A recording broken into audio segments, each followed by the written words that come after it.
श्री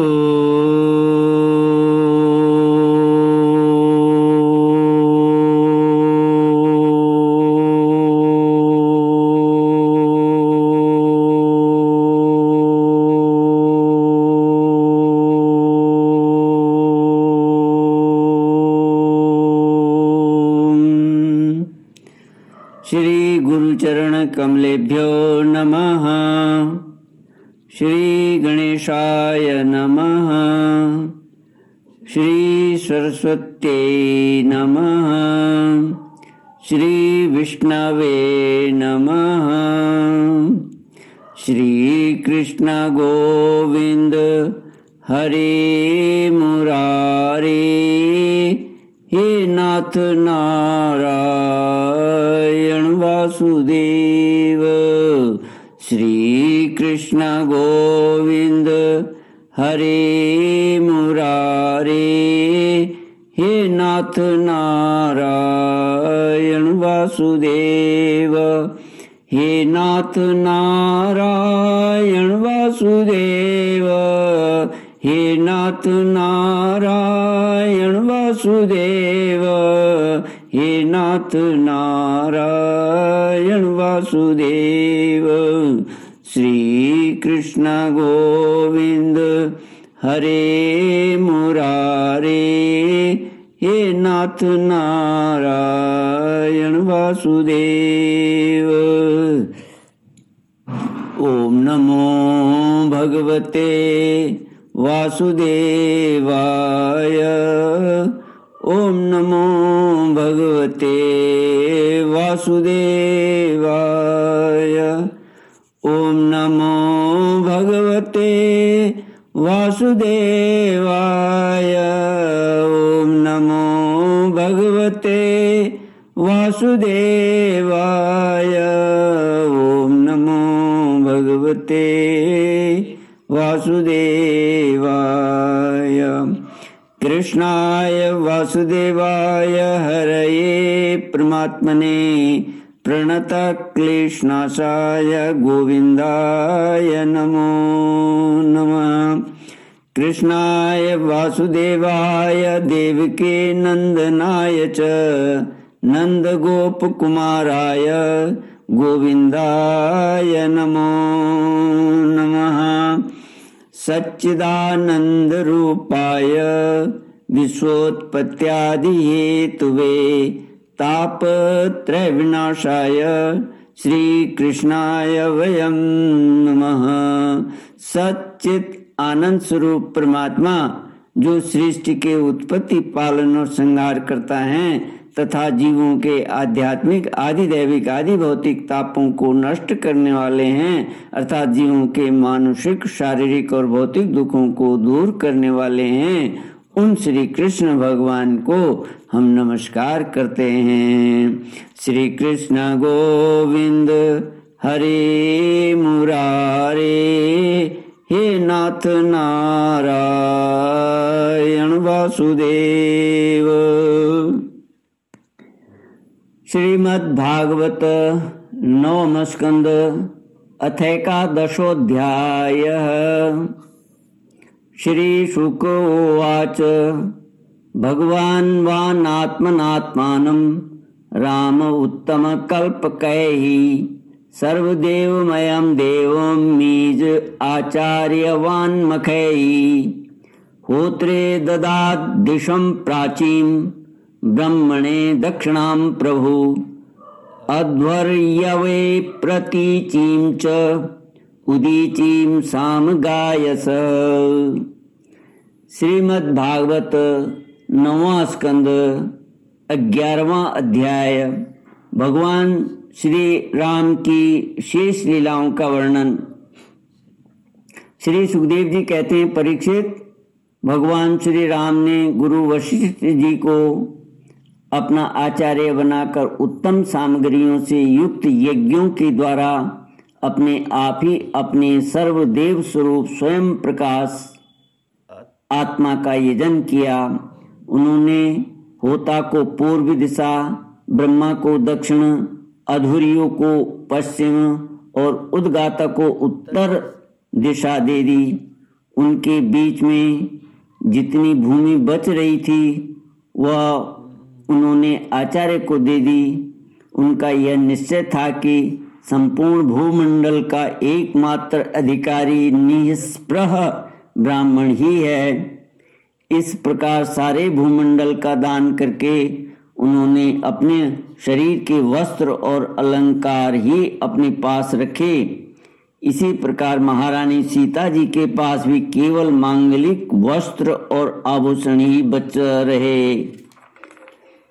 जब आचार्य आदि ब्राह्मणों ने देखा कि भगवान श्री राम तो ब्राह्मणों को ही अपना इष्ट देव मानते हैं, उनके हृदय में ब्राह्मणों के प्रति अनंत स्नेह है, तब उनका हृदय प्रेम से द्रवित हो गया। उन्होंने प्रसन्न होकर सारी पृथ्वी भगवान को लौटा दी और कहा, प्रभु आप सब लोगों के एकमात्र स्वामी हैं। आप तो हमारे हृदय के भीतर रहकर अपनी ज्योति से अज्ञानांधकार का नाश कर रहे हैं। ऐसी स्थिति में भला आपने हमें क्या नहीं दे रखा है। आपका ज्ञान अनंत है। पवित्र कीर्ति वाले पुरुषों में आप सर्वश्रेष्ठ हैं। उन महात्माओं को जो किसी को किसी प्रकार की पीड़ा नहीं पहुंचाते, आपने अपने चरण कमल दे रखे हैं। ऐसा होने पर भी आप ब्राह्मणों को अपना इष्ट देव मानते हैं। भगवान आपके इस राम रूप को हम नमस्कार करते हैं। श्री कृष्ण गोविंद हरे मुरारे, हे नाथ नारायण वासुदेव। श्री सुखदेव जी कहते हैं, परीक्षित, एक बार अपनी प्रजा की स्थिति जानने के लिए भगवान श्री राम जी रात के समय छिपकर बिना किसी को बतलाए घूम रहे थे। उस समय उन्होंने किसी की यह बात सुनी। वह अपनी पत्नी से कह रहा था, अरे तू दुष्ट और उल्टा है, तू पराये घर में रह आई है। स्त्री लोभी राम भले ही सीता को रख लें, परंतु मैं तुझे फिर नहीं रख सकता। परंतु सचमुच सब लोगों को प्रसन्न रखना टेढ़ी खीर है, क्योंकि मूर्खों की तो कमी नहीं है। जब भगवान श्री राम ने बहुतों के मुंह से ऐसी बात सुनी तो वे लोकापवाद से कुछ भयभीत से हो गए। उन्होंने श्री सीता जी का त्याग कर दिया और वे वाल्मीकि मुनि के आश्रम में रहने लगी।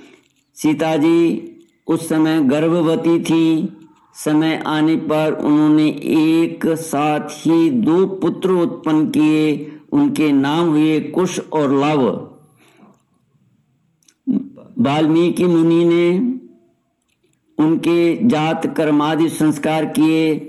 लक्ष्मण जी के 2 पुत्र हुए, अंगद और चित्रकेतु। परीक्षित, इसी प्रकार भरत जी के भी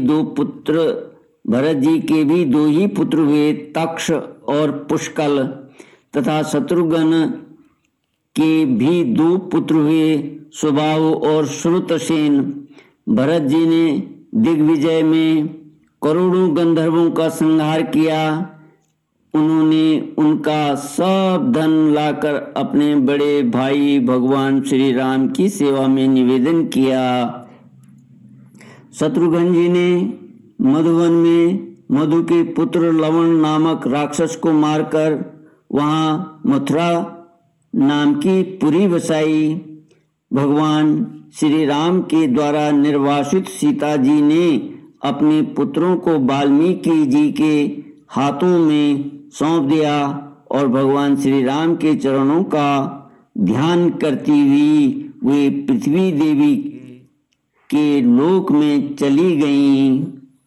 यह समाचार सुनकर भगवान श्री राम ने अपने शोकावेश को बुद्धि के द्वारा रोकना चाहा, परंतु परम समर्थ होने पर भी वे उसे रोक न सके, क्योंकि उन्हें जानकी जी के पवित्र गुण बार बार स्मरण हो आया करते थे।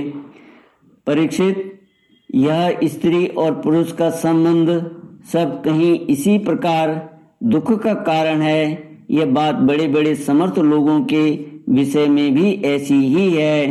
फिर ग्रहासक्त विषयी पुरुष के संबंध में तो कहना ही क्या है।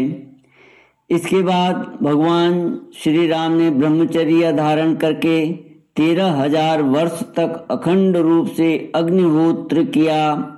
तदनंतर अपना स्मरण करने वाले भक्तों के हृदय में अपने उन चरण कमलों को स्थापित करके जो दंडक वन में कांटों से बिंध गए थे, अपने स्वयं प्रकाश परम ज्योतिर्मय धाम में चले गए।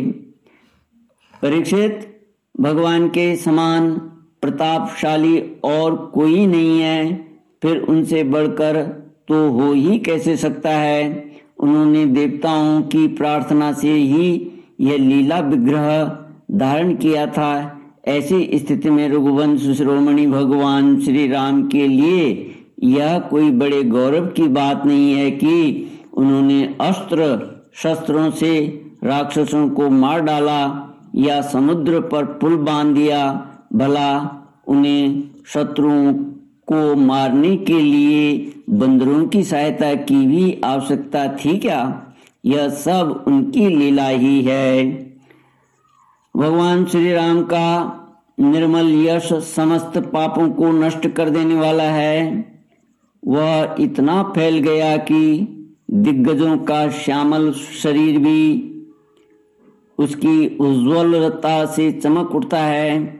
आज भी बड़े बड़े ऋषि महर्षि राजाओं की सभा में उसका गान करते रहते हैं।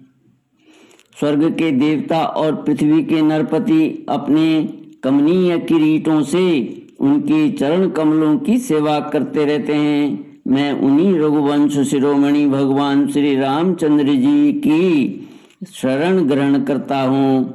उन्होंने भगवान श्री राम का दर्शन और स्पर्श किया, उनका सहवास अथवा अनुगमन किया। वे सब के सब तथा कौशल देश के निवासी भी उसी लोक में गए जहाँ बड़े बड़े योगी योग साधना के द्वारा जाते हैं। जो पुरुष अपने कानों से भगवान श्री राम का चरित्र सुनता है, उसे सरलता, कोमलता और आदि गुणों की प्राप्ति होती है। परीक्षित, केवल इतना ही नहीं, यह समस्त कर्म बंधनों से मुक्त हो जाता है। राजा परीक्षित ने पूछा, भगवान श्री राम स्वयं अपने भाइयों के साथ किस प्रकार व्यवहार करते थे तथा भरत आदि भाई, प्रजाजन और अयोध्यावासी भगवान श्री राम के प्रति कैसा व्यवहार करते थे? श्री सुखदेव जी कहते हैं, त्रिभुवनपति महाराज श्री राम ने राज सिंहासन स्वीकार करने के बाद अपने भाइयों को दिग्विजय की आज्ञा दी थी और स्वयं अपने निज जनों को दर्शन देते हुए अपने अनुचरों के साथ हुए पुरी की देख रेख करने लगे। उस समय अयोध्यापुरी के मार्ग सुगंधित जल और हाथियों के मद कणों से सिंचे रहते। ऐसा जान पड़ता मानो यह नगरी अपने स्वामी भगवान श्री राम को देखकर अत्यंत मतवाली हो रही है। उसके महल, फाटक, सभा भवन, विहार और देवालय आदि में सुवर्ण के कलश रखे हुए थे और स्थान स्थान पर पताकाएं फहरा रही थी। वह डंठल समेत सुपारी, केले के खंबे और सुंदर वस्त्रों के पट्टों से सजाई हुई थी। दर्पण, वस्त्र और पुष्पमालाओं से तथा मांगलिक चित्रकारियों और वंदनवारों से सारी नगरी जगमगा रही थी।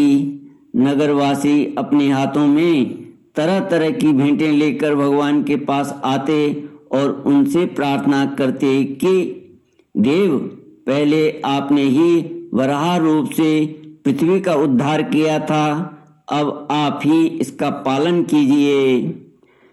श्री सुखदेव जी कहते हैं, परीक्षित, उस समय जब प्रजा को मालूम होता कि बहुत दिनों के बाद भगवान श्री राम जी इधर पधारे हैं, तब सभी स्त्री पुत्र उनके दर्शनों की लालसा से घर द्वार छोड़कर दौड़ पड़ते। वे ऊंची ऊंची अटारियों पर चढ़ जाते और अतृप्त नेत्रों से कमल नयन भगवान को देखते हुए उन पर पुष्पों की वर्षा करते। इस प्रकार प्रजा का निरीक्षण करके भगवान फिर अपने महलों में आ जाते। उनके वे महल पूर्ववर्ती राजाओं के द्वारा सेवित थे। उनमें इतने बड़े बड़े सब प्रकार के खजाने थे जो कभी समाप्त नहीं होते थे। वे बड़ी बड़ी बहुमूल्य बहुत सी सामग्रियों से सुसज्जित थे। महलों के द्वार तथा देहलियां मूंगे की बनी हुई थी। उनमें जो खंबे थे वे वैदूर्य मणि के थे। मरकत मणि के बड़े सुंदर सुंदर फर्श थे तथा स्फटिक मणि की दीवारें चमकती रहती थीं। रंग बिरंगी मालाओं पताकाओं मणियों की चमक, शुद्ध चेतन के द्वारा उज्ज्वल मोती, सुंदर सुंदर भोग सामग्री, सुगंधित धूप दीप तथा फूलों के गहनों से वे महल खूब सजाए हुए थे। आभूषणों को भी भूषित करने वाले देवताओं के समान स्त्री पुत्र उनकी सेवा में लगे रहते थे। परीक्षित, भगवान श्री राम जी आत्मा राम जितेंद्रिय पुरुषों की शिरोमणि थे। उसी महल में वे अपनी प्राण प्रिया प्रेममयी पत्नी श्री सीता जी के साथ विहार करते थे। सभी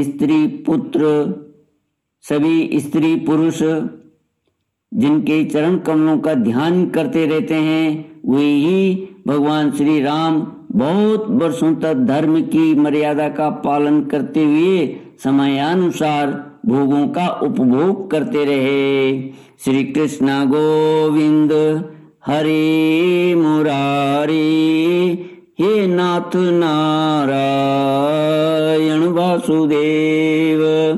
इति श्रीमद् भागवते महापुराणे पारमहंस्यां संहितायां नवमस्कन्धे श्रीरामोपाख्याने एकादशोऽध्यायः।